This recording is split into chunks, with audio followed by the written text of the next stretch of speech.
Assalamu alaikum wa rahmatullahi wa barakatuh. My name is Liaquat, and you guys know what series this is. This is the Kanz al-Daqaiq series. So if you guys are not familiar with this series, let me just give you a little breakdown. So this series is basically about the fiqh according to the Hanafi madhab. Now, there are many texts that are studied when you want to kind of become specialized in the Hanafi madhab. One of them which you study is called Kanz al-Daqaiq. So if you guys haven't seen my other videos on my YouTube channel, I suggest check them out. Go there. I've got Qudoori and I do live stream answering questions.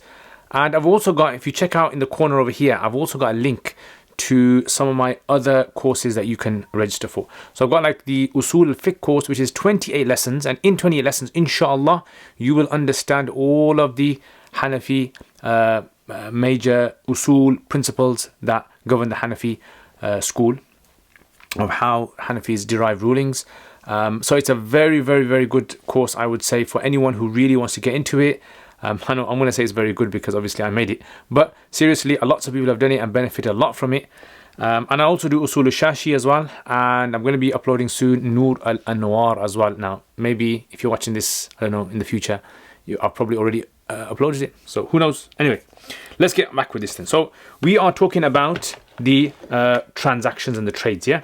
So when we talk about transactions and trades, what do we have? We have masail. We have these matters that we want to deal with. So two people, right? So you got your buyer and you got your seller, and each one of these persons, they want to exchange something. And we said the Sharia has laid down rules for this, right? And the primary rule is both have to be happy and have to show some sort of acknowledgement that they want to exchange. So when you go to, for example, like the supermarket and you buy yourself a gallon of milk, or you buy yourself some bread, or you go to put petrol in your car, or you go to a coffee shop and have some coffee and cake, you are doing a transaction here. You have agreed to something, payment is going to be necessary, and sometimes you might pay with cash or by credit card or by debit card, or you might give something else in exchange for it. All of these things, we have to understand the rules and principles that govern them. So the Hanafis have gone and they've actually collected these ahkam in such books. So far we've been talking about these masail. You can check out the previous videos and see how far we've got. I don't want to keep recapping everything because otherwise the video is going to get very long and then people are not going to watch it. And I want you guys to watch these videos, inshallah. Anyway, it's a nice day today, so I thought, why not just explain the masala in a nice way? Yeah, what do you think? Right, so Bismillah ar-Rahman ar-Rahim. So he says, وَمَنْ بَاعَ صُبْرَةً كُلُّ صَاعٍ بِدِرْهَمٍ وَمَنْ بَاعَ صُبْرَةً. So whoever sells a subra. So subra is like a heap of food. So let's say, for example, you come to my shop and I say to you, all right, I'm selling, and I have a board written there and it says, I'm selling rice, and the rice is per cup, right? I'm selling it per cup. And I say every cup is for £1, £1 a cup. So let's say, for instance, here is my trusty, nice mug, as you guys can see it. Right? I don't think you guys have seen it close up. Well, let's say this is a sa'. For example, a sa' basically is about 3 liters. And let's say this is a sa', just argument's sake. So I say to you that I've got a rice in the back, and each cup I'm selling it for £1. So the question now comes is that because I'm selling this whole heap of food and I haven't told you the total amount, now the problem comes is, what if I don't have enough for you? So you're the customer, you come to my shop, you want to buy, let's say, 10 cups because you've got this big nice party, right, which you're going to invite me to as well. You got this nice big party, you want to make biryani, you want to make rice, and you need 10 cups, that's how much you need. So you come to my shop and you say, okay, I want 10 cups. Now I made an agreement with you and I said, each cup is for £1. So he's saying, Man ba'a subratan, whoever sells subra, like a heap of food, kullu sa'in bidirhamin, every sa', every cup is equal to 1 dirham. And we're going to say £1, okay? Because we're in the UK and, we like pound better than dollar and euro. So, kullu sa'in bidirhamin sahha fi sa'in. So Abu Hanifa rahimahullah, he says that one sa' will be valid. In other words, the transaction, the deal has been done based on 1 cup. So in other words, when the contract goes through, you have literally bought from me only 1 cup, because that was the agreement in the contract that we both can with certainty agree upon that I at least have 1 cup. Yeah. So by me saying each cup is for £1, that means you and I have both agreed at least 1 cup we're happy with, but we haven't agreed upon 2 cups, 3 cups, 4 cups, 5 cups, 6 cups. Why? Because we don't know how much is in the pile in the back. So in the back, I could have a sack of rice, but I don't know how much is in there. Maybe it's 10 cups, maybe it's more than 10, maybe it's only 5, maybe it's 4, who knows? So here is where Imam Abu Hanifa rahimahullah, he says this transaction is only allowed in one, and in the rest of it, it's not allowed. Right? He just disallows it. He says, nope, not allowed, because you don't know if there's more than one. One is okay, there's certainty, but more than one, there's no certainty. Abu Hanifa's argument is basically that, look, do you want them to have an argument in the end? Right? So I say to you, yeah, sure, come on, I'll have it for you. And then I check it, and it turns out to be, I only have 8 cups in the back. Right? You might say, look, you wasted my time. I could have gone to the next door neighbor's shop, and I could have definitely bought 10 from them. And you wasted my time, and I don't want 8, and I want 10 because, you know, Ustad is coming to my house, and I need to make him some nice biryani because he likes biryani. You get what I'm saying? So that's basically what happens in this masala. Abu Hanifa is looking at what is going to cause a fight. On the other hand, the Sahibain, they actually say, no, 1 cup is allowed, but if I went to the back and I scooped up and I found there to be as many as there are, then that would also be allowed. Right? So in other words, their argument is, yes, when the contract was being done, I, the seller, was unsure of how much I had in the back, which isn't right really. But once I started scooping up, I found out how much there was. So once I found out how much there was, khalas, there's no more argument. No one's going to argue anymore. So they're looking at it from the point of, yes, Abu Hanifa is right that we only know about 1, but 2, 3, 4, 5, 6, 7, 8, 9, 10, etc. That can be easily sorted out by simply taking a cup and start measuring it. Once you've measured it, you found how much you have. You can tell the person, if there's only 8, I can say to you, I'm sorry, I only have 8. You know, would you like to take that? So Sahibain say that the contract becomes binding on 10 if there are 10. And if there isn't 10, then you have a choice. You can back out, you can walk away, or you can accept it if you want. And Abu Hanifa says, no, contract is not valid except for 1 cup. So that's why he says, Man ba'a subratan, whoever sells a subra. Right? So this is like called gross sale. If you want to read it in the books, it's called gross sale or subra ta'am. Whoever sells a heap of food, every sa', so he's selling a heap of food, hasn't told you how much total is. And every sa', the condition is on the board, is written outside. Every cup of rice is for £1. Sahha fi sa'in. Abu Hanifa says that it's allowed in 1 sa'. So when it comes to 1 sa', khalas, valid, thumbs up. Right? Sahibain say not allowed. Now he doesn't mention the Sahibain's opinion here, but Imam Sahib al-Hidayah, right, he actually does mention it. Now some of you guys say, why do I say Imam Hidayah? He's not Imam Hidayah, he's Imam al-Ghinani, but I'm just used to it saying Imam Hidayah, the Imam of Hidayah, right, the author of Hidayah. I apologize for, you know, the way I say things, but anyway, back to this. He says, Sahha fi sa'in, it's allowed in 1 sa'. Now the Hanafis actually say, they all agree, that if I was to mention to you how many cups I have in total, or how many all of them will be worth, so if I mention to you how much I have, how much rice I have, so if I didn't say to you I've got a pile, but I said to you, you know what, in the back, I've got 15 cups of rice, and you say, okay, I'll take 10, that would be allowed. Everyone agrees that's allowed. And likewise, if I mention the amount, the price, in other words, you said, I want to buy £10 worth of rice, and I say, okay, £10 worth of rice is going to equal to this much, then that transaction would be binding. But if I was to go to the back and I scooped up and I found I don't have 10, then there's another issue there. Does that make sense? So in other words, they all agree that if I mention the total sum of how much rice I have in the back, or I mention the total sum of the price of how much you want, i.e. for 10 cups, then that transaction, the contract legally will be binding. But if I find out I don't have enough cups, then you have a choice, you can back out. All right? Fair? Okay. Now, this first part, and I see this is a very long masala. I don't want to make this very long, right? So I don't want you guys to get bored too easily, yeah?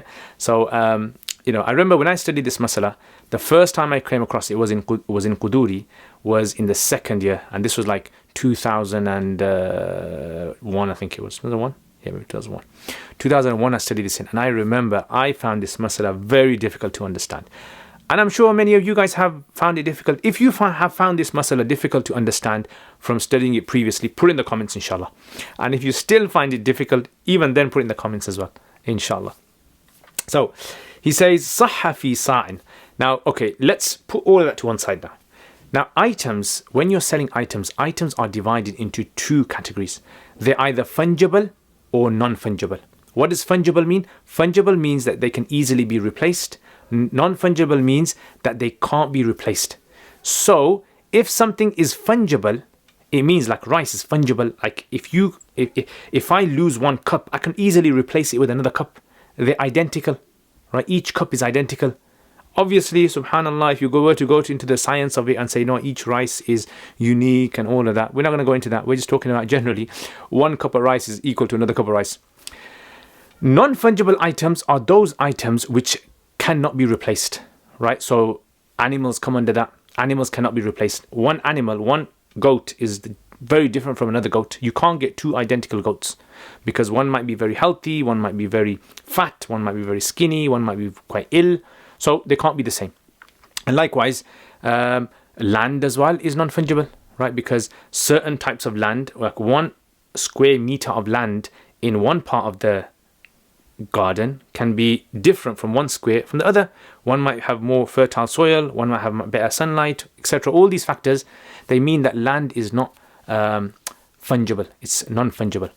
Fungible, by the way, they call it ذوات الأمثال. And non-fungible, they call it ذوات القيم. Okay? So, and cloth in the olden days, they used to make cloth by hand. Remember that. So because cloth in the olden days was made by hand, that means cloth in the olden days was also considered to be non-fungible as well. But because with technology and with humans and amazing abilities to make machines that can replicate things identical, any mobile phone you buy nowadays is considered to be fungible, right? So you buy a mobile phone, it's fungible. You buy a book, it's fungible, it can be replaced. You buy a pen, it can be replaced. Cloth even, it's made in vast amounts, identical. So if you cut 1 meter of the cloth, it's identical to cutting another meter, they're all identical. Yes. Can fungible become non-fungible? Yes, it can become non-fungible, right? If you use anything, let's say I buy a set of books. I bought Kanz al-Daqaiq, for example. And now I use this. And once I use it and I start writing in there, now it becomes non-fungible. It becomes unique to me now. So this is not the same as another Kanz which is in the shop in a pristine condition. Likewise, if I bought a mobile phone, a Samsung or an iPhone, or if you guys love other phones, One or whatever, if I bought that and I used it, right, now it's become non-fungible now, right? Does that make sense? So when it comes to, let's say, for example, if you were to do the same thing with non-fungible items, so I told you today about the fungible items, but what about non-fungible? So we'll leave that for next time, okay? Because I don't want this to become too long. You've understood the concept. Let's just summarize what we have covered today. We've covered today that if you were to buy and sell an item, a heap of rice, let's say, or wheat or whatever, and I was only to mention the price of 1 unit of it, then according to Abu Hanifa, sale of 1 unit would become binding and more than 1 unit would not be allowed. And according to the Sahibain, they say sale of 1 unit would be allowed and anything above. But anything above would only be allowed once you took the cup and you started to scoop and you found that there is this much in there. Then you can decide. Does that make sense? That's the khulasa of today's lesson. And today's lesson was only focused on selling gross sales with fungible an item, right? And as for non-fungible, what if you were to do with goats? Like, for example, let's say you came to me and said, Ustad come into my house and he loves lamb, yeah? So I want a lamb. And you go, okay, each lamb is for £1, right? Not £1, £100, let's say £100. And you were to go, that wouldn't be allowed. Now, why wouldn't that be allowed? Right? So you're going to find out, inshallah, in the next lesson. And we're also going to be doing a few more scenarios just to clarify exactly this masala. Anyway, hope you guys benefit from that and you enjoyed it. I don't want to make the lessons more than 15 minutes or so. That's why I'm going to cut it short here. And let me know if you don't understand this masala. Next week I can go over it again, or I can explain certain aspects of it in a different way maybe. Jazakumullah khair. Thank you very much for watching this video. If you haven't subscribed, you guys know what you're supposed to be doing, yeah? Subscribe. And likes and spread it around on your social media and everywhere, inshallah. Jazakumullah khair. Assalamu alaikum wa rahmatullahi wa barakatuh. Jazakumullah khair, guys, for all of your support. Without your support, I wouldn't have been able to produce the videos that I've put up on my YouTube channel. And there is so much more that I really want to do. And without the support of you guys who are patrons, generously supporting this channel, I've been able to get myself a camera, which, as you guys can see, the quality of this camera, mic system, software. I've been able to hire an editor. So what do I want to do? I want to make lots and lots and lots of more videos for beginners, for intermediate, advanced, in the subjects like Arabic and Fiqh and Hadith and Tafsir and Aqidah and all those other things as well. And for this to happen, again, this channel needs support. So if you guys want to become patrons and support this channel, then check out the link below. Also, if you do become patrons, you'll have access to videos that I don't put up on my normal YouTube channel. So check that out, inshallah. And there's most other perks as well that you guys can benefit from. And if you want to access this channel through social media, we've got Twitter, we've got Instagram, Facebook page, and other things as well that you can visit. So Jazakumullah khair again, guys. Thank you very much for your support. Assalamu alaikum wa rahmatullahi wa barakatuh. Jazakumullah khair for watching this video. I hope to see all of you guys. If you guys are interested, please leave us feedback, get in contact with us. Assalamu alaikum wa rahmatullahi wa barakatuh.